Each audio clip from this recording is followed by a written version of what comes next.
దేవునికి స్తోత్రం కలుగును గాక. హల్లెలూయా. మరి ఈ సమయంలో ప్రియరా మనము ప్రార్థన చేసుకొని వాక్య సందేశానికి వెళ్దాం. మరి చాలా సమయం అయింది, మన ప్రియులు ఇంకా మరి చాలామంది మరి రాలేదు. మరి ప్రతిరోజు ఉదయకాల సమయంలో మరి కొంతమంది వస్తున్నారు, మరి ఈరోజు చాలామంది రాలేదు. మరి ఏదేమైనా ప్రియరా మరి వచ్చిన మీ అందరిని బట్టి నేను ప్రభువుని స్తుతిస్తూ ఉన్నాను. మరి ఈ ప్రాంతానికి వచ్చి 3 నెలలు అయింది. మరి ప్రియరా నేను ఈ ప్రాంతంలో ఇంచుమించుగా 1 సంవత్సరం పాటు మరి సువార్త చేసుకుంటూ దేవునికి స్తోత్రాలు చెల్లించుకుంటూ వెళ్ళిపోతూ ఉండేవాడిని. అయితే ప్రియరా మరి 3 నెలల క్రితం ఇక్కడ ప్రతిరోజు కూడా మరి కొంతమంది పెద్దవారికి మరి ఉదయకాల సమయంలో టిఫిన్ ప్రారంభించడం జరిగింది.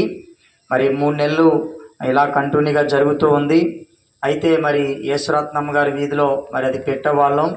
అయితే మరి ప్రార్థన కూడా ఆదివారం ప్రార్థన కూడా పెట్టేవాళ్ళం ఆ వీధిలో. అయితే ప్రియరా అయితే ఈ రోడ్డు మీద కాదు దేవుని ఆరాధన, ఒక ఇంట్లో ఒక చక్కగా జరగాలి అని మరి వరలక్ష్మి గారి ఇంట్లో తీసుకున్నాం. అయితే మరి ఇంట్లో మరి చిన్నది గది, మరి మనము ఇంట్లో పెట్టుకోవాలి అసలు యాక్చువల్గా ఆరాధన. అయితే కొంచెం చల్లగా ఉంటుంది కదా అని మరి బయట మరి పెట్టుకోవడం జరుగుతుంది. మరి ప్రియరా మరి గది కూడా చిన్నగా ఉంది కనుక లోపల మనకు వేడి వస్తుంది, ఎందుకంటే ఎండాకాలం కాబట్టి. అయితే మరి ప్రతి నెల మరి ఉదయం టిఫిన్ పెట్టడానికి నాకు చాలా ఖర్చు అవుతూ ఉంటుంది. అలాగే మరలా ఇది రెంట్ కూడా కట్టాలి, నెలకు 1000 రూపాయలు. ఇంకా నయం మరి కరెంటు బిల్లు పెద్దగా మీరు వాడరు కదండి, మరి నెలకు 1000 రూపాయలు ఇవ్వండి అని చెప్పారు. దేవుని ప్రేమను బట్టి మరి వారిని బట్టి నేను ఎంతో స్తుతిస్తూ ఉన్నాను. మరి ప్రియరా మరి చక్కగా మరి ప్రతిరోజు కూడా చక్కగా మరి ఉదయకాల సమయంలో మరి చక్కగా కార్యక్రమం జరుగుతుంది. ఈ వీధిలో ఇలా పెడుతూ ఉన్నాం.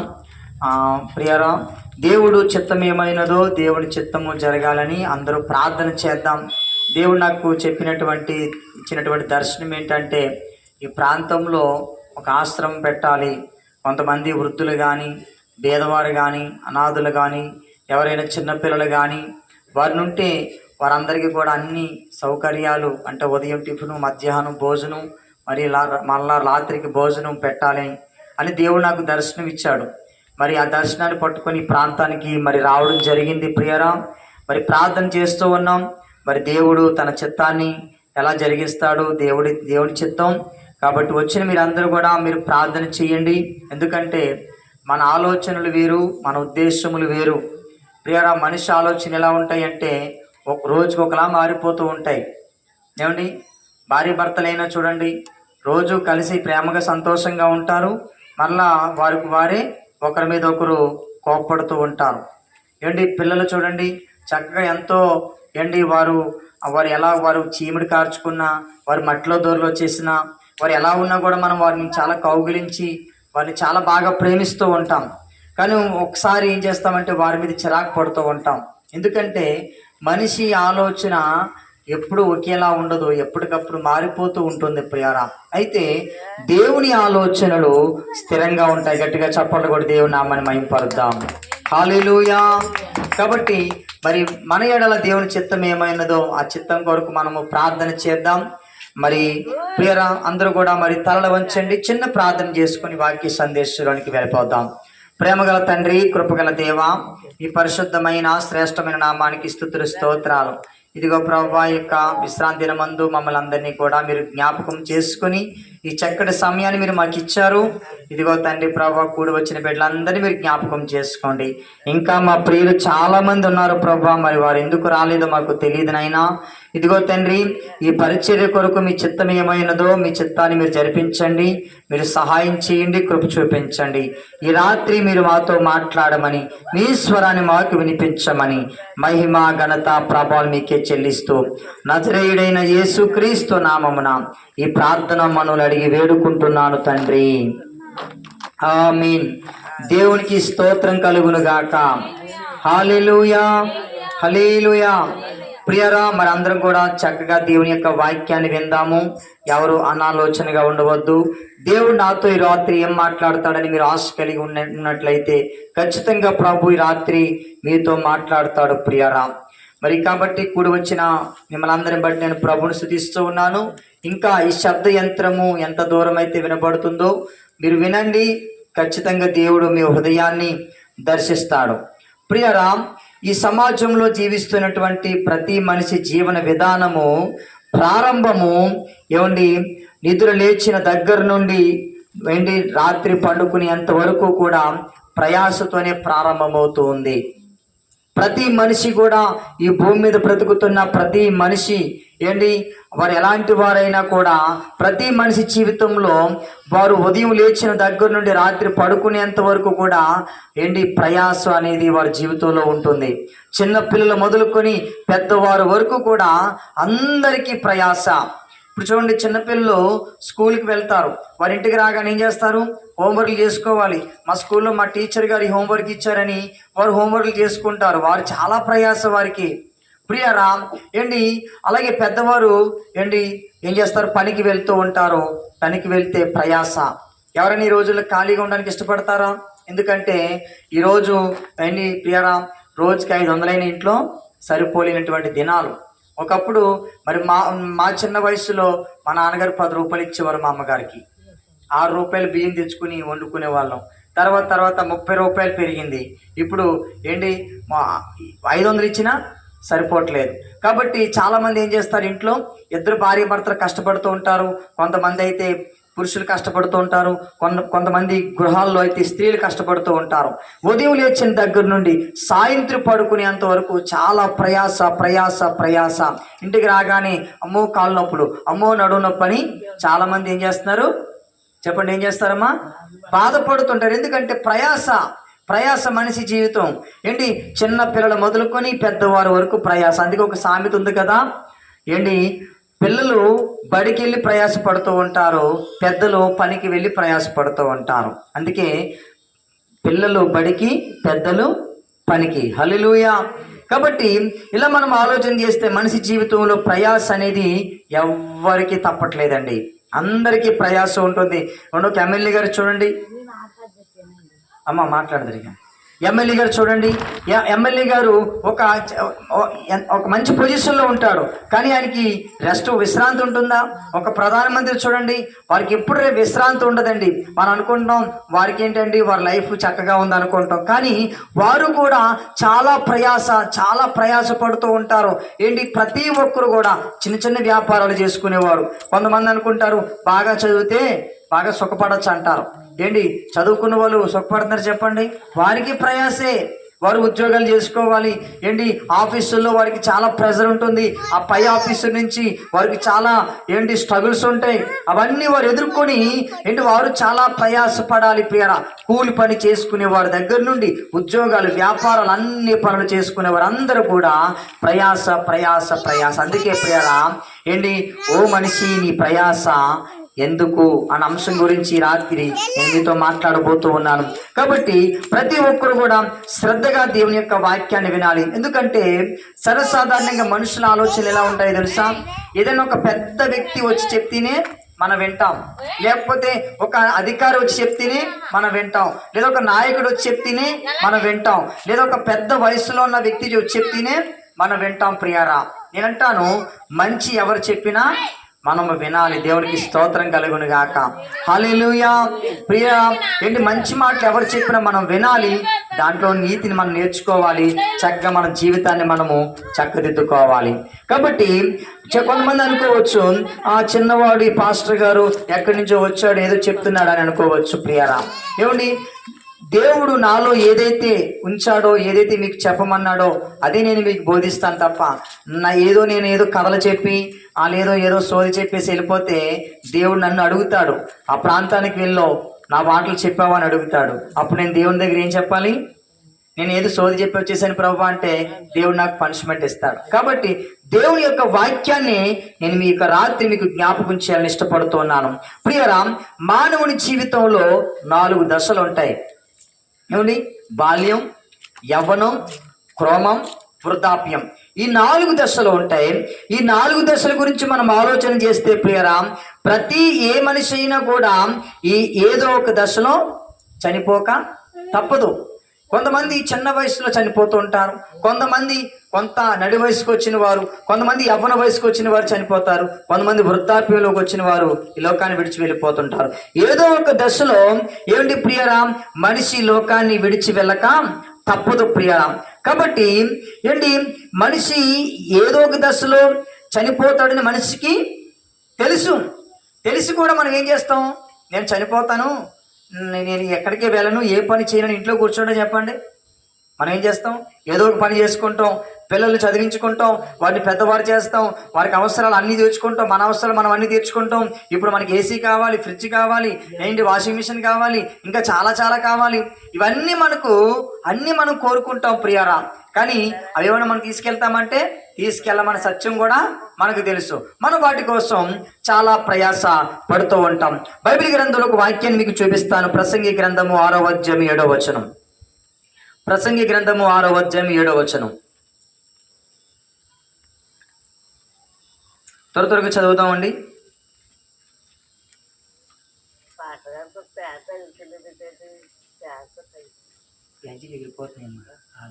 ఆరో అధ్యాయం 7వ వచనం చదువుతాం. మనుషుల ప్రయాస అంతయు వారి నోటికే కదా, ఆయనను వారి మనస్సు సంతుష్టి నొందదు. ప్రియరా, మనిషి ఎందుకు ప్రయాసపడుతున్నారని బైబిల్ చెప్తుందంటే నోటి కొరకు. జానుడు పొట్ట కొరకు ఎన్ని విద్యలు అంటమ్మా? కోటి విద్యలు. జానుడు పొట్ట కొరకు కోటి విద్యలు. ఈరోజు మనిషి తన ఆకలి తీర్చుకోవడానికి, తన కడుపు నింపుకోవడానికి ఎన్నో ప్రయాసలు కోటి విద్యలు అభ్యసించాడంట మనిషి ప్రియారా. దేని కొరకు? ఈ జానుడు పొట్టను నింపడానికి. దీన్ని ఖాళీగా ఉంచామనుకోండి ప్రపంచం తలకిందులు అయిపోద్ది. కాబట్టి ఈ జానుడు పొట్ట కోసం ఎంత ప్రయాస, ఎంతో కష్టము ప్రియరా. అన్ని సమకూర్చుకొని డే అండ్ నైట్లు కష్టపడి ప్రయాసపడి ఓవర్ నైట్ డ్యూటీలు చేస్తూ రకరకాలుగా తిరిగిన డే అండ్ నైట్లు. ఉదయం ఏ షిఫ్ట్కి వెళ్ళేవారు మళ్ళీ బి చేస్తారు, మళ్ళీ సి చేస్తారు, కొంతమంది నైట్ డ్యూటీలు చేస్తారు. ప్రియరా, ఆదివారం కూడా సెలవు పెట్టకుండా, కుటుంబంతో గడపకుండా, కుటుంబంలో జరుగుతున్న శుభకార్యాలకు కూడా వెళ్లకుండా చాలా మంది ప్రయాసలో బిజీ అయిపోతూ ఉంటారు ప్రియరా. బిజీ అయిపోయి అలసిపోతూ ఉంటారు, నీరసించిపోతూ ఉంటారు. మనిషి ఎంత సంపాదించినా మనిషికి ఏముండదంట, సంతృప్తి అనేది ఉండదంట. దేవునికి స్తోత్రం కలుగును గాక. హల్లెలూయా. ఒకరోజు ప్రియరా, ఒక రోడ్డు మీద అడుక్కుని ఆయన ఉన్నాడండి. అడుక్కుని ఆయన ఉంటే ఆ వ్యక్తి రోజు అడుక్కుంటున్నాడు, ఎండలో కూర్చొని నడవలేడు, కాళ్ళు చచ్చిపడిపోయి అయ్యో చాలా అడుక్కుంటున్నాడని ఒక ఆయన ఆ కారులో నుంచి తీసుకొని వచ్చి కొంత అమౌంట్ ఇచ్చాడు. ఆయన, బాబు నువ్వు ఎప్పటి నుంచి అడుక్కోకమ్మా, నేను చూడలేకపోతున్నాను, ఇదిగో డబ్బులు తీసుకుని ఇంటికి వెళ్ళి అన్నాడు. అడుక్కుని ఆయన మళ్ళా మసడు వచ్చేసాడు. అంటే ప్రియరా, మనిషి కంట ఎంత ఇచ్చినా కూడా తృప్తి ఉండదంట. ఒక రోజు నేను చూశాను, మీరు ఎప్పుడైనా గమనించండి, కల్పన సెంటర్లో ఆయన ఉంటాడు. ఆయన దగ్గర చాలా డబ్బు ఉంటుందటండి, చాలా డబ్బు ఉంటుందట. ఆయన్ని ఎప్పుడు ఉదయాన్నే తీసుకొచ్చి 2 వ్యక్తులకు తీసుకొచ్చి అక్కడ పెట్టేస్తారు, మళ్ళీ సాయంత్రం వచ్చి 2 వ్యక్తులు తీసుకుని వెళ్ళిపోతారు. ఎందుకంటే ఆ అడుక్కునే వ్యక్తి కూడా నాకు ఇంత ఉంది కదా, నాకు సరిపోతే నేను ఇంకా అడుక్కుని అనరండి. మా కాకినాడలో ప్రతిరోజు టిఫిన్ పెట్టేవాళ్ళం. 2 సంవత్సరాల నుంచి 2 సంవత్సరాల నుంచి మేము టిఫిన్ పెడుతున్నాం. టిఫిన్ పెడుతుంటే ఒక ఆమెకు ఎవరు లేరు, కొడుకులు కూతుర్లు అందరూ అందరూ సపరేట్ అయిపోయారు. ఒక ఆవిడ ఆ ఇంట్లోనే తల దాచుకునేది. నేను ఒకరోజు చూశాను, ఎవరమ్మా ఇవి ఇలా పడుకుందంటే ఎవరు లేరండి అని చెప్పారు. అయ్యో అమ్మ, ప్రతిరోజురా ఉదయం టిఫిన్ మధ్యాహ్నం భోజనం పెడతానంటే ప్రతిరోజు వచ్చి టిఫిన్ తినేసి అక్కడికి వెళ్ళి అడుక్కునేది. అమ్మా ఏంటి నీ పరిస్థితి, నీకు ఉదయం టిఫిన్ పెడుతున్నావు, మధ్యాహ్నం భోజనం పెడుతున్నావు, ఏంటి ఇక్కడికి వచ్చి అడుక్కుంటున్నావు అంటే, పిల్లలు ఉన్నారు కదండి, మనవరాలు ఉన్నారు కదండి, మనవాళ్ళు ఉన్నారు కదండి, వాళ్ళని చూసుకోవాలి కదండి అని అంటుంది ఆవిడ. ఇంకేం చెప్తాం ప్రియరా? చూడండి, మనిషి జీవితంలో ఎంతో ప్రయాసపడి ఎంతో సంపాదించుకుంటాడు. కొంతమంది దౌర్జన్యాలు చేస్తారు, అక్రమాలు చేస్తారు, మోసాలు చేస్తారు, ప్రియరా, ఎదుటి వారి దగ్గర దోచుకుంటారు, అక్రమంగా దౌర్జన్యంగా లాగేసుకుంటారు కొంతమంది. దేని కొరకంటే ప్రియరా, వారు ఎంతో సంపాదిస్తారు కానీ వారికి ఏముండదంట, సంతృష్టి ఉండదట. రియల్ ఎస్టేట్ బిజినెస్ చేసేవారు కొంతమంది ఉంటారు. కొన్ని అవకతవకలు ఉంటాయి దాంట్లో ప్రియరా. ఏంటి కొంచెం కొంచెం మాట మార్పుడు చేయాలి. అమ్ముకునే వ్యక్తి 50 లక్షలు చెప్పాడు అనుకోండి, ఈ మధ్యవర్తి ఏం చెప్తాడు, 70 లక్షలు చెప్తాడు. ఇలాగ రకరకాలుగా మోసాలు మనం చూస్తున్న మనుషుల దగ్గర. ఏంటి ప్రతి చోట కూడా రకరకాలుగా మోసాలు జరుగుతూ ఉంటాయి, అన్యాయాలు అక్రమాలు జరుగుతూ ఉంటాయి. ఏంటి ప్రియరా, వారు సంపాదించాలనేటువంటి ఆశ వారిలో ఎక్కువగా ఉంటుంది ప్రియరా. ఏంటి ఎక్కువగా ఉంటుంది. ఏంటి మనం ఎంత సంపాదించిన నోట్ల కట్టలు తింటామా, డబ్బులు కట్టలు తింటామా? మనం ఏం చేస్తాం, అన్నమే తింటాం. ఏంటి నార్త్ సైడ్ వెళ్ళిపోతే వాళ్ళు ఏం చేస్తారు, రొట్టెలు తింటారు. బండ్లు, రొట్టెలు, చపాతీలు, పరోడా, దాంట్లో అవే తింటారు ప్రియరా. కాబట్టి మనము ఏంటి మనుషులు ఎంతో ప్రయాసపడి అన్నీ సమకూర్చుకుంటున్నారు, కానీ ఏంటి వారికి ఏం కలగదంట, సంతృష్టి కలగదంట ప్రియరా. ఈరోజు ఏసీలు వచ్చేసినాయి, కూలర్లు వచ్చేసినాయి. ఏమండి మీకు ఇంకో విషయం చెప్పమంటారా, ఫ్యాన్ కూడా స్విచ్ కట్టే పైకి లేచి స్విచ్ కట్టే పని లేదు. మంచం మీద ఉంటే రిమోట్ నొక్కుంటే ఫ్యాన్ ఆగిపోద్ది. ఏంటి ఇంతకు ముందు టీవీ దగ్గరికి వెళ్ళి ఛానల్ మార్చాలి, ఇప్పుడు ఇంట్లో సోఫాలో కూర్చొని టీవీ రిమోట్ నొక్కోవచ్చు, ఆపరేటింగ్ చేసుకోవచ్చు ప్రియరా. ఏంటి ఎన్నో సదుపాయాలు వచ్చేసినాయి, ఎన్నో సేఫ్టీస్ వచ్చేసినాయి మనకు ప్రియరా. కానీ మనిషి జీవితంలో తృప్తి ఉందా? లేదు ప్రియరా. ఏంటి ప్రతి ఇంటికి వెళ్ళండి, పెద్ద కలర్ టీవీ ఉంటుంది, ఎల్ఈడి టీవీ. ఏంటి మీరు ఏ ఇంట్లో కానీ ఈరోజు ఏసీ లేని ఇల్లు లేదు. కొనుక్కోవచ్చు, నేను తప్పంటలేదు, అన్నీ సమకూర్చుకుంటున్నాం. కానీ మన జీవితంలో మనకు తృప్తి అనేది ఉందా అంటే ఏంటి ప్రియరా, లేదని చెప్పాలి. హల్లెలూయా. ప్రియరా, మనిషి ఎంతో ప్రయాసపడి సంపాదిస్తారు, కానీ ఏంటి వారి జీవితంలో తృప్తి లేదంట. చూడండి ఒకసారి 51వ అధ్యాయం ఇర్మియా గ్రంథము 51వ అధ్యాయం చదువుదాం. 58వ వచనం. నాకు కొంచెం బైబిల్ కిందకి అయిపోవడం వల్ల నాకు కొంచెం ఇబ్బందిగా ఉంది. ఫ్యాన్ ఇస్తే బైబిల్ పేజీలు ఎగిరిపోతున్నాయి. 51వ అధ్యాయము 58వ వచనం చదువుదామండి. సైన్యములకు అధిపతి యెహోవా ఈ మాట సెలవిచ్చుచున్నాడు, విశాలమైన బబులోను ప్రాకారములు బొత్తిగా పడగొట్టబడును, దాని ఉన్నతమైన గుమ్మములు అగ్ని చేత కాల్చివేయబడును. చదవండి ఇక్కడ ఏమంటున్నాడో, జనములు వృధాగా ప్రయాసపడుచు ఉన్నారు, అగ్నిలో పడుటకే ప్రయాసపడుచు ఉన్నారు. ఏంటి ప్రజలు ఎందుకు వృధాగా కష్టపడుతున్నారంట, వృధాగా ప్రయాసపడుతున్నారంట ప్రియరా. అగ్నిలో పడుటకే వారు ప్రయాసపడుతూ ఉన్నారట. ఎందుకో తెలుసా, ఏంటి నేను బాగా కష్టపడి సంపాదించి 1 కోటి రూపాయలు సంపాదించాను అనుకోండి, మా వాళ్ళందరూ ఏమనివారంటే, మా బంధువులు చాలా మంది ఉన్నారు, ఏంటి పోలీసులు ఉన్నారు, మా బంధువుల్లో పెద్ద పెద్ద ఉద్యోగాలు చేసేవారు ఉన్నారు. వారందరూ అనేవారు, బాబు నువ్వు బాగా చదువుకున్నవరా, నీకు చిన్న వయసు, చక్కగా మంచి జ్ఞానం ఉంది, టాలెంట్ ఉంది, ఏదో నువ్వు ఉద్యోగం చేసుకుంటే గొప్పడు అవుతావు కదా, నీకు ఏది లోటు ఉండదు అని చెప్పేవారు. సేవ కంటే వారు వద్దనేవారు. ఎందుకురా, నీ వయసు చిన్న వయసు కదా, నీకు ఎందుకు సేవ, కాళ్ళు చెయ్యి పడుకున్నప్పుడు చేసుకోలే సేవ అనేవారు. ముసలుడు అయిపోయిన తర్వాత చేసుకోలే సేవ, ఇప్పుడు ఎందుకురా, నువ్వు బాగా కష్టపడి సంపాదించు అనేవారు ప్రియారా. ఏంటి 1 కోటి రూపాయలు నేను సంపాదించాను అనుకోండి, దేవుడి మీద నాకు భక్తి ఉంటుంది చెప్పండి, దేవుడి నాకు లెక్క ఉంటుందా? అసలు నేను వాక్యం వింటానా, ఇలా మీలో వచ్చి కూర్చుంటానా, మీలో వచ్చి వాక్యం వింటానా, ఏంటి మోకరిస్తానా, ప్రార్థన చేస్తానా? నాకు 1 కోటి రూపాయలు ఉన్నాయి, నేను ఎందుకు ప్రార్థన చేయాలి? అసలు దేవుడు ఎవడో అంటాం మనం. హల్లెలూయా. డబ్బు 1 కోటి రూపాయలు ఉందనుకోండి, ఏం చేస్తామండి, దేవుడు ఎవడయా, నేనే దేవుడు అంటాం.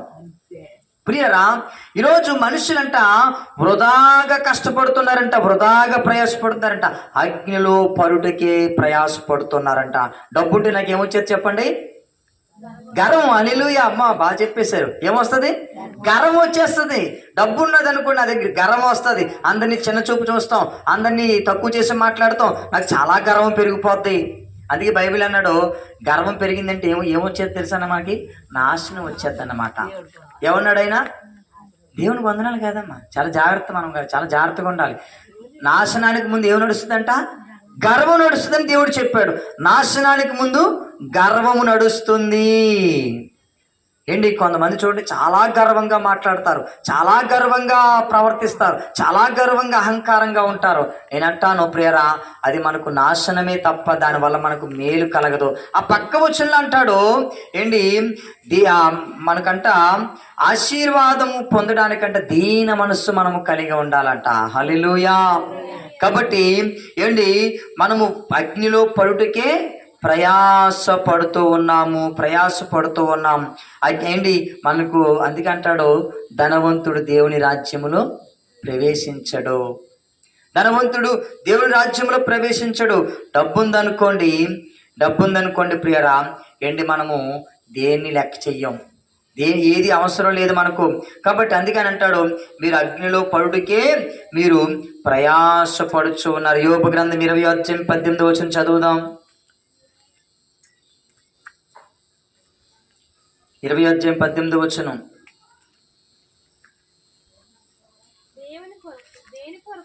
దేని కొరకు మీరు ప్రయాసపడి సంపాదించుచున్నారు, దానిని వారు అనుభవింపక మరలా అప్పగించెదరు. చూసారా, మనం దేని కొరకైతే ప్రయాసపడి సంపాదిస్తున్నామో అదంట మరలా ఏం చేస్తామంట, వారు అనుభవింపక మరలా అప్పగించేదరంట. నాకు తెలిసిన ఒక ఆయన ఏమండి వ్యాపారాలు చేసి వాళ్ళకి వీళ్ళకి వడ్డీ వ్యాపారం ఇచ్చి 10 రూపాయలు వడ్డీ అంట, ధర్మ వడ్డీ అంట. ఎంత? 10 రూపాయల వడ్డీ. నచ్చితే పట్టుకెళ్ళి, లేకపోతే మాని. 10 రూపాయల వడ్డీ ధర్మ వడ్డీ అంట. ఇచ్చి వాళ్ళకి వీళ్ళకి వడ్డీలకి ఇచ్చి ప్రియరా మొత్తం మీద వాళ్ళ దగ్గర వీళ్ళ దగ్గర మొత్తం మీద కొన్ని స్థలాలు కొనేసాడు, చాలా సంపాదించేశాడు. అయితే ఒకసారి జ్వరం వచ్చిందంట. జ్వరం వస్తే డాక్టర్ దగ్గరికి వెళ్ళాడు. డాక్టర్ దగ్గరికి వెళ్తే డాక్టర్ అన్నాడట, బాబు నీకు షుగర్ వచ్చింది, నీకు బీపీ కూడా ఉంది, ఇక్కడ నుంచి ఉప్పు కారం తినకూడదు అన్నాడంట. మరి ఏం తినాలయ్యా బాబు అంటే చప్పడితే తాగమన్నాడట. చూసారా, ఎంతో సంపాదించాడు, తిందామనుకున్నాడు, అనుభవించాలనుకున్నాడు. కానీ ఆ డాక్టర్ ఏం చేశాడు, ఏసీలోకి కూడా వెళ్ళొద్దన్నాడంట. ఏసీలోకి వెళ్తే నీ చర్మం, నీ స్కిన్ మీద ఏదో పింపుల్స్ లా వచ్చేస్తున్నాయి, ఏసీ కూడా పెట్టుకోకూడదు అన్నాడంట. ఈయనేమనుకున్నాడు, ఇంత సంపాదించేశాను కదా, నా ఇల్లంతా ఏసీ పెట్టుకుంటాను, అబ్బా అనుభవిస్తాను, అది ఇది ఎంతో అనుకున్నాడు. కానీ ఏం చేశాడు ప్రియరా, అనుభవించలేకపోయాడు. ఏది అనుభవించలేకపోయాడు. డాక్టర్ చెప్పాడు, బాబు నీకు షుగర్ ఉంది, బీపీ ఉంది, మీరంతా కూడా ఇదిగో చప్పటి భోజనం తినాలి, బిర్యానీ తినకూడదు, చికెన్ తినకూడదు, జాయింట్లు తినకూడదు, మేక మాంసం తినకూడదు, ఇంకేం తింటాం, గడ్డి తినాలా, చప్పడన్నమే చప్పడ భోజనమే ప్రియరా. అలాగైపోయిందంట ఆయన జీవితం ప్రియరా. ఒక రోజు ఒక ఆయన చాలా స్థలాలు కొన్నాడు, అండి. నాకు తెలుసు ఆయన ఒక రోజు ఆయన చనిపోయాడు. ఆయన సమాధి చేయడానికి స్థలం లేదు, గవర్నమెంట్ వారు వద్దంటున్నారు. కరోనాలో చనిపోయాడు ఆయన. మొత్తం మీద బతిమాలి ఆ చిన్న 6 అడుగులు పొడవు, 3 అడుగులు వెడల్పు, 50,000 కొని, అంతా 6 అడుగులు పొడవు, 3 అడుగుల వెడల్పు. ఆయన ప్రియరా 100 గజాలు, 200 గజాలు 5,000కి 10,000 కొనేసాడంట. ఎంత కొన్నాడంటే అప్పట్లో 5,000 కొన్నానండి. ఎంత? 500 గజాలు ఎంత? 5,000 కొనేసాడు. కానీ ఆయన చనిపోయే టైంకి ఆయన్ను సమాధి చేయడానికి 50,000 పెట్టి స్థలం కొని, దానికి 50,000 గ్రానైట్ పెట్టి సిగ్నాదాలు ఎన్నో చేశారు ప్రియరా. అది కూడా ఏమనన్నారు, ఆ సమాధి కూడా మీరు సమాధి చేయకూడదండి అన్నారట ప్రియరా. చూసారా, ఎంతో ప్రయాస పడుతున్నారు కానీ ఆ ప్రయాస దాన్ని అనుభవించలేకపోతున్నారు. మరలా ఏం చేస్తున్నారు, తిరిగి మరలా అప్పగించుచున్నారు. ఏమన్నాడు ఇక్కడ, దేని కొరకు వారు ప్రయాసపడి సంపాదించి ఉండిరో దానిని వారు అనుభవింపక మరలా అప్పగించెదరు. వారు సంపాదించిన ఆస్తి కొలది వారికి సంతోషం ఉండదు. సంపాదించిన ఆస్తి కొలది ఏముండదంటే సంతోషం ఉండదు. ప్రియరా చాలా మంది ధనవంతుల కుటుంబంలో సంతోషం ఉండదండి, సమాధానం ఉండదు ప్రియరా, సమాధానం ఉండదు. గొడవలు, సమస్యలు రకరకాల. ఒక ఆయన అన్నాడంట, అరే బాబు ఏది లేదు, నువ్వు ఎంతో బాధపడుతున్నావు కదా, అన్నీ ఉండి కూడా నేను బాధపడుతున్నాను అన్నాడంట.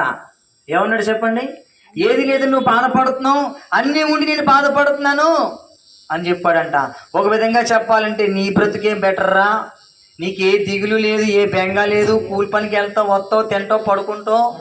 కానీ నాకు ఎంత ఆస్తి ఉంది కానీ నాకు సంతోషం లేదు, నిద్ర పట్టట్లేదు, మనశ్శాంతి లేదు నా ఇంట్లో అన్నాడు. ఇది బైబిల్ చెప్తుంది క్లియర్గా, దైవ గ్రంథము. ఏమన్నాడు, ఆస్తి ప్రియరా వారు సంపాదించిన ఆస్తి కొలది వారికి సంతోషము ఉండదు. హల్లెలూయా, హల్లెలూయా. ప్రియరా ఏంటి సద్దాం హుస్సేన్ గారు మీకు తెలుసా అమ్మా ఎవరికైనా? సద్దాం హుస్సేన్ గారు ఏంటి బంగారు ప్లేట్లో భోజనం తినేవాడు. ఆయన బాత్రూమ్ కూర్చుకునే బేసిన్ ఉంటుంది కదమ్మా, బాత్రూమ్ కూర్చునే బేసిన్ 200 కోట్లంట బాత్రూమ్ ఏర్పుకునేది. ఏంటి ఆ బాత్రూమ్ అన్నం తినేటువంటి ప్లేటు, మంచినీళ్ళు తాగేటువంటి గ్లాసు బంగారం. ఏంటి ఆయన డైనింగ్ హాల్ అన్ని బంగారపు వస్తువులే. ప్రియారా ఆయన బాత్రూమే 200 కోట్లు పెట్టి చేయించుకున్నాడు ప్రియారా. ఏంటి సద్దాం హుస్సేన్ గారి గురించి మనం ఏంటి ప్రియ చదివినప్పుడు ఏంటి చాలా విచిత్రంగా ఉంటుంది. ఏంటి గాలి జనార్దన్ గారు మన అందరికీ బాగా తెలుసు. ఏంటి గాలి జనార్దన్ గారు తెలుసా మీకు? యూట్యూబ్లో సెర్చ్ చేయండి. గాలి జనార్దన్ గారు ఏంటి ప్రియారా ఆయన ఇంటికంట బంగారపు పొదిగించుకున్నాడట. ఆయన వస్త్రం అంట బంగారపు దారముతో తయారు చేసుకున్నాడంట ఆయన వస్త్రాలు. ఎంతో ధనాన్ని బంగారాన్ని వారు సంపాదించుకున్నారు, కానీ వారి జీవితంలో సంతోషం లేదు ప్రియరా.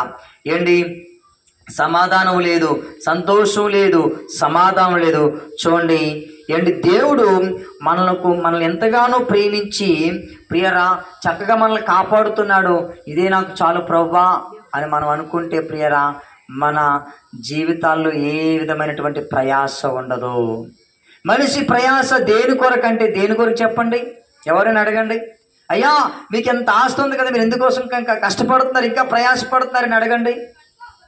ప్రియరా వారి దగ్గర ఆన్సర్ ఉండదు, సమాధానం ఉండదు. కానీ వారు ఏం చేస్తారు? కష్టపడతారు, ప్రయాసపడుతూ ఉంటారు ప్రియరా.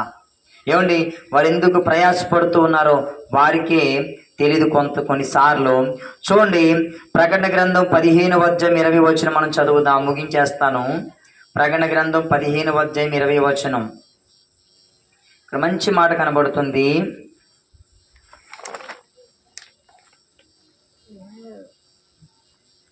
అధ్యాయం 15 అండి. చూడండి, ఎవని పేరైనను జీవగ్రంథమందు వ్రాయబడినట్టు కనబడని ఎడల వాడు అగ్నిగుండములో పడవేయబడెను. ఎవని పేరైన జీవగ్రంథంలో రాయబడినట్టు కనబడకపోతే వాడంట అగ్నిగుండంలో పడతాడంట. అంటే జీవగ్రంథంలో పేరు రాయబడ్డం అంటే చాలామంది ఏమనుకుంటారంటే బైబిల్లో ఉన్న పేర్లు పెట్టేసుకుంటానండి. మరియమ్మ, మార్తమ్మ, కృపావతి, కృపమ్మ, దయామణి, యేసు, పేతురు, యోహాను ఇలా బైబిల్లో పేర్లు పెట్టేసుకుంటానండి అంటారు. బైబిల్లో పేర్లు పెట్టుకోవడం కాదు, కానీ మన క్రియలను బట్టి మనము ప్రియరా మన పేరు దైవ గ్రంథంలోనికి వెళ్ళాలి. దేవునిది వేరొక గ్రంథం ఉందట, ఆ గ్రంథంలో మన క్రియలన్నీ రాస్తారంట. దేవునికి స్తోత్రం కలుగును గాక. హల్లెలూయా. దేవుని దగ్గర వేరొక గ్రంథము ఉంచబడిన బైబిల్లో రాయబడింది. ఆ గ్రంథంలో మన జీవితాలు, మన పనులు, మన క్రియలన్నీ కూడా రాయబడతాయంట. మన జీవిత కాలంలో మనం ఎన్ని మంచి పనులు చేసామో. నేను బైబిల్ కాలేజీలో ఉన్నప్పుడు నేను బైబిల్ కాలేజీలో టీచర్గా నేను పని చేసినప్పుడు అక్కడ నేను ఒక వాక్యం నేర్చుకున్నాను. అక్కడ మా సార్ చెప్పారు, నీ జీవిత కాలంలో నువ్వు చేసిన మంచి పనులు ఏమున్నాయి, చెడు పనులు ఏమున్నాయి రాసుకోమన్నాడు ఆయన. ఏమన్నాడు? మంచి పనులు ఎన్ని ఉన్నాయో చెడు పనులు ఎన్ని ఉన్నాయో రాసుకోమన్నారు. చాలామంది రాయట్లేదు. ఏమంటే మంచి పనులు ఏమీ లేవు రాయడానికి అక్కడ. ఒకవేళ నేను మిమ్మల్ని అడిగితే అమ్మ మీరు చేసిన మంచి పనులు ఏంటి చెప్పండి అని అంటే ఎక్కడికో వెళ్ళి ఆలోచించాలి. టక్క టక్క టక్కమని మనం చెప్పలేము. దేవుడు మన ప్రతీది రాసుకుంటాడు ప్రియారా. మన ప్రతి క్రియను దేవుడు రాసుకుంటాడు. మనము ఈ శరీరం కోసమే కదా ఇంత ప్రయాసపడుతూ ఉన్నాం, ఈ శరీరం కోసమే కదా ఎంత ఆరాటపడుతూ ఉన్నాం, ఈ శరీరం కోసమే కదా ఎంత శ్రమ పడుతూ ఉంటాం. కానీ ఈ శరీరాన్ని దేవుడు ఏమన్నాడు తెలుసా? యోహాను సువార్తలు అంటాడు, ఈ శరీరము కేవలము నిష్ప్రయోజనము. చూడండి, మీరు 2 రోజులు స్నానం చేయకపోతే శరీరం ఏమైపోతుంది చెప్పండి? కంపు కొట్టేస్తుంది, ఉండలేము. మీరు ఎప్పుడైనా చూసారా కుక్క స్నానం చేయడం? ఇప్పుడు కొంతమంది కుక్క పెంచుకునే వారు ఉన్నారు కాబట్టి వారు వారానికో 2 వారాలకు నెలకు ఒకసారి చేయిస్తారు. వీధుల్లో తిరిగే కుక్కలు స్నానం చేస్తాయా? వాటి దగ్గర కంపు వస్తుందా? తక్కువ రాదు. వాటికంటే మన దగ్గర కంపు ఎక్కువ వస్తుంది. పిల్లులు మసులుతాయి, పిల్లులు స్నానం చేస్తాయి చెప్పండి, అవి ఎంత క్యూట్గా కనబడతాయి. మా ఇంట్లో ఒక కిట్టి ఉంది, ఒక చిన్న పిల్లి ఉందన్నమాట. ఒక పిల్లి పెంచుకుంటున్నాం. ఆ పిల్లికి పోయి నెలలో స్నానం చేయించాను. అది ఎప్పుడు మా పక్కలోనే పడుకుంటుంది, మా గుండ్ల మీదే పడుకుంటుంది. ఏమండి దాని దగ్గర మాకు అంత దుర్వాసన రాదు. కోళ్ళు ఉంటాయి, మేకలు ఉంటాయి, మేకలు స్నానం చేస్తాయమ్మా. అమ్మ చేసారా, ఏం పేరు, సూర్యకాంత అమ్మ గారు, మీరు గేదెలు పెంచుకున్నారు, అప్పుడప్పుడు కొన్ని నీళ్ళు అలా అయితే అలా పావేస్తారు, అవునా? అయిపోయింది. రోజు స్నానం చేస్తారు గేదెలకి? చేయించం. ఏంటి మన చుట్టూ ఎన్నో జీవరాశులు పెరుగుతున్నాయి, వాటికి స్నానం చేస్తామా? పులికి ఎవడ స్నానం చేస్తాడు చెప్పండి? కోతికి ఎవడ స్నానం చేస్తాడు? పావులకి ఎవడ స్నానం చేస్తాడు? అదే మనిషికి స్నానం చేయించకపోతే, ఇప్పుడు ఎండాకాలం 2 స్నానాలు చేయాలంట పాస్టమ్ గారు అంటారు. ఉదయం ఓ స్నానం చేయాలా, సాయంత్రం ఓ స్నానం చేయాలంటారు మా పాస్టమ్ గారు.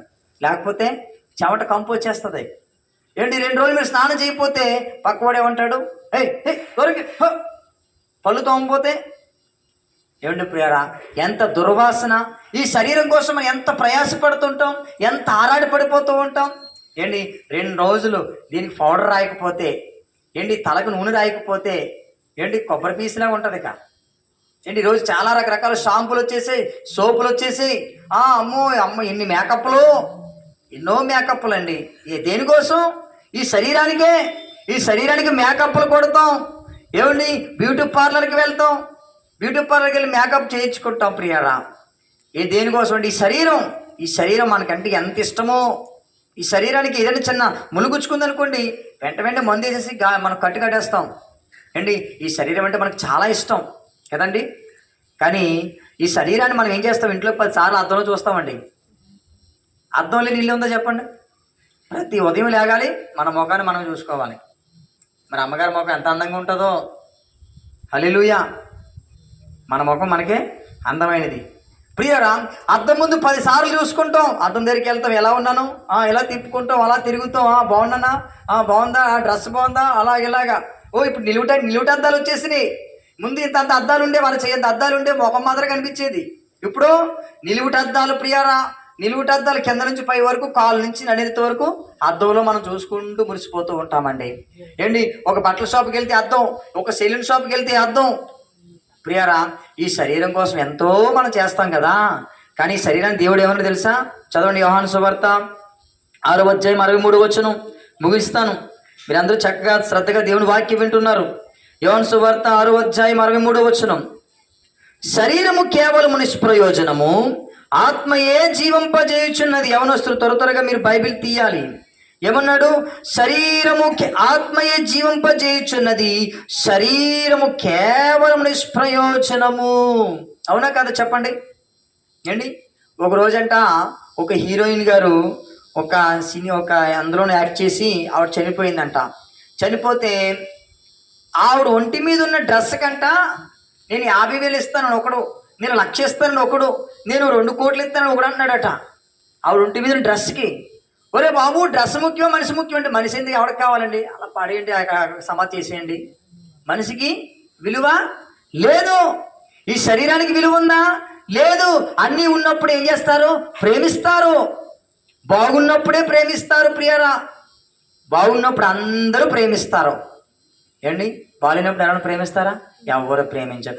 ఆమె వేసుకున్న వస్త్రానికైనా విలువ ఉంది, కానీ ఆమెకు విలువ లేదంట. మీరు ఏదైనా ఒక 100 రూపాయలు బల్బు కొన్నారనుకోండి, వారంటీ రాయండి అంటాం. మనిషికి ఉందా గ్యారంటీ చెప్పండి? చనిపోయిన తర్వాత 4 రోజులు ఇంట్లో ఉంచుకుంటామా? పోను ఒక 2 రోజులను ఉంచుకుంటామా? 1 గంట 2 గంటలు దాటితే అమ్మా బాబు సరిదేయండి, త్వరగా తీసుకెళ్ళిపోండి అంటాం. ఎక్కడుంది శరీరానికి విలువ చెప్పండి ప్రియరా? ఏంటి ప్రతి 100 రూపాయలు బల్బు మనం గ్యారంటీ రాసుకుంటాం, వారంటీ రాయండి అంటాం. 10 రూపాయలు పెన్నుని 10 సార్లు చెక్ చేసి మరీ కొంటాం ప్రియరా. ఈ దేహానికి విలువ లేదు. ఈ దేహానికి ప్రియా ఏంటి ఈ దేహము, అందుకని అన్నాడు శరీరం నిష్ప్రయోజనమైనది, అది ఎందుకు పనికిరాదు. ఆత్మయే జీవింపజేయుచున్నది. నీలో ఆత్మ లేకపోతే ఎవరికి అవసరం లేదు. ఎవరు నీతో మాట్లాడతారు? ఎవరు నిన్ను ప్రేమిస్తారు? నువ్వు కదులుతావా? నువ్వు జీవిస్తావా? నువ్వు నడుస్తావా? నువ్వు ఏమీ చేయలేవు ప్రియరా. ఆత్మయే జీవింపజేయుచున్నది, శరీరము కేవలము నిష్ప్రయోజనము. దేవునికి స్తోత్రం కలుగునుగాక. అందుకే ప్రియరా, మా ప్రయాసం ఏంటో తెలుసా? ఆత్మలు రక్షించాలని ప్రియరా.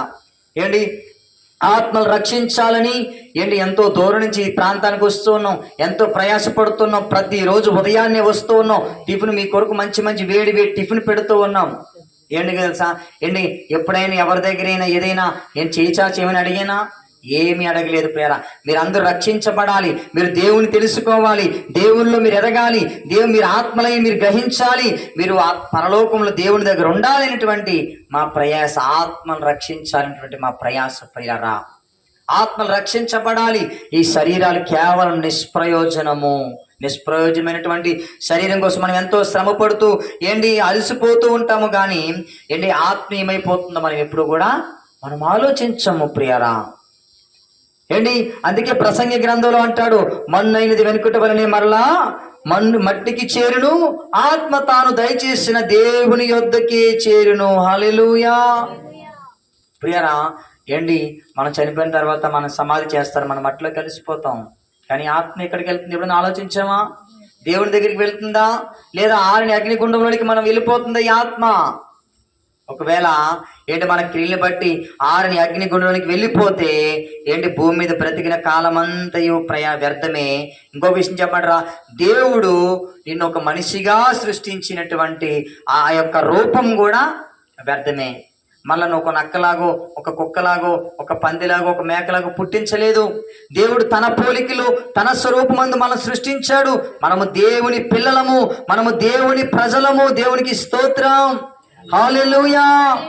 ప్రియరా, మీరు మరలా ఆ తండ్రి అయిన దేవుని దగ్గరికి వెళ్తారని, ఆ తండ్రి అయిన దేవుని మనసు మీరు తెలుసుకోవాలని ప్రియరా, దేవుడు మనకు ఆ పోలికనిచ్చాడు, తన రూపాన్ని మనకి ఇచ్చాడు.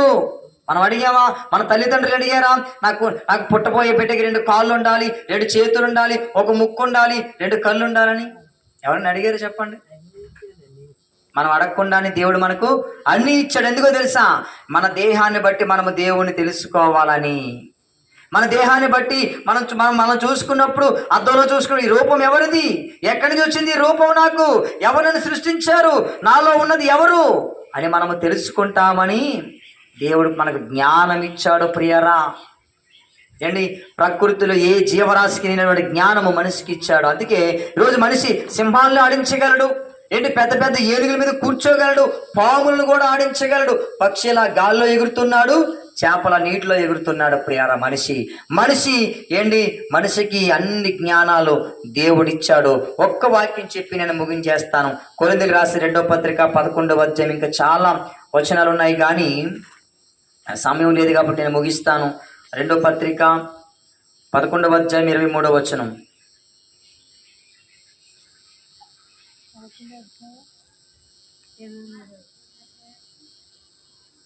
చదువుతున్నారా?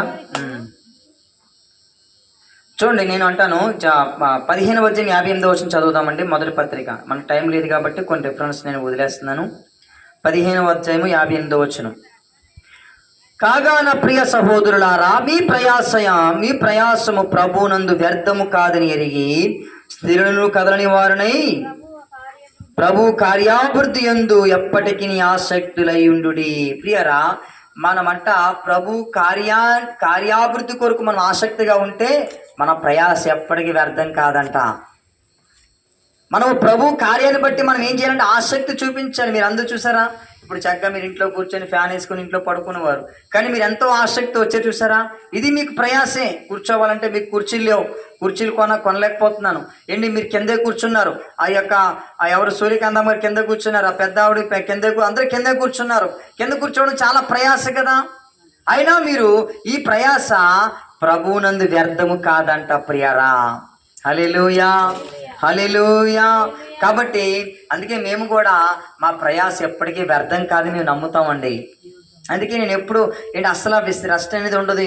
ఏదో ఒక మీటింగ్ అని వెళ్ళిపోతూ ఉంటాం. ఎండ అనేది కానీ పాస్ ఇప్పుడైతే కొన్ని మీటింగ్లు తగ్గించాం, కానీ పాస్టంగా నేను అర్ధరాత్రి 1 గంటకి 12 గంటలకు వచ్చిన రోజులు ఉన్నాయి. అందరూ అనేవారు, బాబు ఏంటి మీరు ఎక్కడ పడితే అక్కడికి వెళ్ళిపోతున్నారు, యవనస్తులు చిన్నపిల్లలు మీరు అలా వెళ్ళకండి అని ఎంతోమంది అనేవారు. కానీ మేము ఎప్పుడు వెనకాడకుండా ఎక్కడెక్కడికో మీటింగ్లకి వెళ్ళి వచ్చేసేవాళ్ళు. యానం ఏంటి, రాజమండ్రి ఏంటి, అమలాపురం ఏంటి, ఇలా ఎన్నో ప్రాంతాలు మేము అర్ధరాత్రి తిరిగి వచ్చిన రోజులు ఉన్నాయి ప్రియరా. కోటిపల్లి, కే గంగవరం, ఆ తర్వాత ఇంకా లోపలికి జీ మామిడివాడ, ఇలా చాలా ప్రాంతాలు ఉన్నాయి. మేము ఎన్నో మీటింగ్లకి మేము తిరిగి వెళ్ళి బండి మీద వెళ్ళి వచ్చేసేవాళ్ళం. ఎందుకో తెలుసా? మా ప్రయాస ఎప్పటికీ వ్యర్థము కాదని మేము గుర్తించాము. దేవునికి స్తోత్రం కలుగును గాక. కాబట్టి లోకంలో మనం ఎంత ప్రయాసపడినా ఏంటి ప్రియ, దానివల్ల మనకు తృప్తి కలగదు. మన ప్రయాస ప్రభు కొరకు మనం ప్రయాసపడినట్లయితే దానివల్ల మనకు మేలు కలుగుతుంది. ఏంటి ప్రియ, మనకు ప్రయాస ఎప్పటికీ వ్యర్థం కాదు. తల వంచండి, కళ్ళు మూసుకొని ప్రార్థన చేసుకుందాం. ప్రేమగల తండ్రి, కృపగల దేవానికి స్తోత్రాలు. ఈ రాత్రి ఇదిగో ప్రభు మీరు మాతో ఉన్నారు, మాతో మాట్లాడారు నాయన. ఇదిగో కూడి వచ్చిన బిడ్డలందరినీ మీరు దీవించండి, ఆశీర్వదించండి. ఎవరైతే మీ మాటలు విన్నారో వారి హృదయాన్ని మీరు దర్శించమని, వారిని వారి కుటుంబాలు మీరు దీవించి ఆశీర్వదించమని ప్రార్థన చేస్తున్నాను. ఎవరైతే అనారోగ్యంతో ఉన్నారో వారిని ఆయన స్వస్థపరచండి. ఇదిగో ఎవరికైతే నాయన కుటుంబంలో ఆర్థిక సమస్యలు ఉన్నాయో వారి ఆర్థిక సమస్యల నుంచి వారిని విడిపించండి. ఇదిగో ప్రభా, ఇదిగో నాయన చదువుకునే బిడ్డలను జ్ఞాపకం చేసుకోండి, ఉద్యోగాలు చేసుకునే వారిని జ్ఞాపకం చేసుకోండి ఆయన. ఇదిగో నాయన, ఇదిగో గర్భవతిగా ఉన్న వారిని జ్ఞాపకం చేసుకోండి ఆయనానికి స్తోత్రాలు. ఇదిగో పిల్లల కొరకు ఎదురు చూస్తున్న వారి కొరకు నేను ప్రార్థన చేస్తున్నాను. గర్భ ఫలాలు వారికి దయచేయమని ప్రార్థన చేస్తున్నాను. ప్రభానికి స్తోత్రాలు. ప్రభా, ఇదిగో నాయన తండ్రి ప్రభా, ఇదిగో ప్రాంతంలో ప్రతి ఒక్కరి మీ చేతులకు అప్పగిస్తున్నాను. ఇదిగో యొక్క పరిచయం మీరు దీవించండి, ఆశీర్వదించండి. ఇదిగో ప్రాంతంలో ప్రభా ఆశ్రమం పెట్టడానికి మీరే ద్వారాలు తెరవమని ప్రార్థన చేస్తున్నాను. ప్రభానికి స్తోత్రాలు. ఇదిగో కూడి వచ్చిన బిడ్డలందరూ మీ చేతులకు అప్పగించుకుంటూ తిరిగి మేము ప్రయాణం వెళుతుండగా నీ కృపలో మమ్మల్ని అందరినీ కూడా జ్ఞాపకం చేసుకోమని మహిమ ఘనత ప్రభావం మీకే చెల్లిస్తూ నజరేయుడైన యేసుక్రీస్తు నామమున ఈ ప్రార్థనామలను అడిగి వేడుకుంటున్నాను తండ్రి, ఆమేన్. ఇప్పుడు మన పరమ తండ్రి అయిన దేవుని ప్రేమ, ప్రభు యేసుక్రీస్తు యొక్క కృప, పరిశుద్ధాత్మిక అన్యోన్య సహవాసము సన్నిధి మనకును మన కుటుంబాలకును అలాగే ఈ యొక్క పనసపాడు ప్రాంత ప్రజలందరికీ సదాకాలము తోడయుండి కాపాడి నడిపించునుగాక. ఆమేన్. దేవుని కృప మీ మీద ఉండునుగాక. దేవుని కృప మీ కుటుంబాల మీద ఉండునుగాక. దేవుని కృప మీ బిడ్డల మీద ఉండునుగాక. దేవుని కృప మీకు కలిగిన సమస్త మీద ఉండునుగాక. దేవుని కృప ఈ ప్రాంత ప్రజలందరి మీద ఉండునుగాక. ఆమేన్, ఆమేన్. అమ్మ అందరికీ వందనాలు.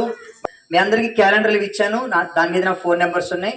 మీరు ఎవరికైనా అనారోగ్యం వచ్చినా, ఏదైనా శ్రమ వచ్చినా, ఏదైనా ఇబ్బంది ఉన్నా నాకు ఫోన్ చేయండి. నేను మీ దగ్గరకు వచ్చి నేను ప్రార్థన చేస్తాను.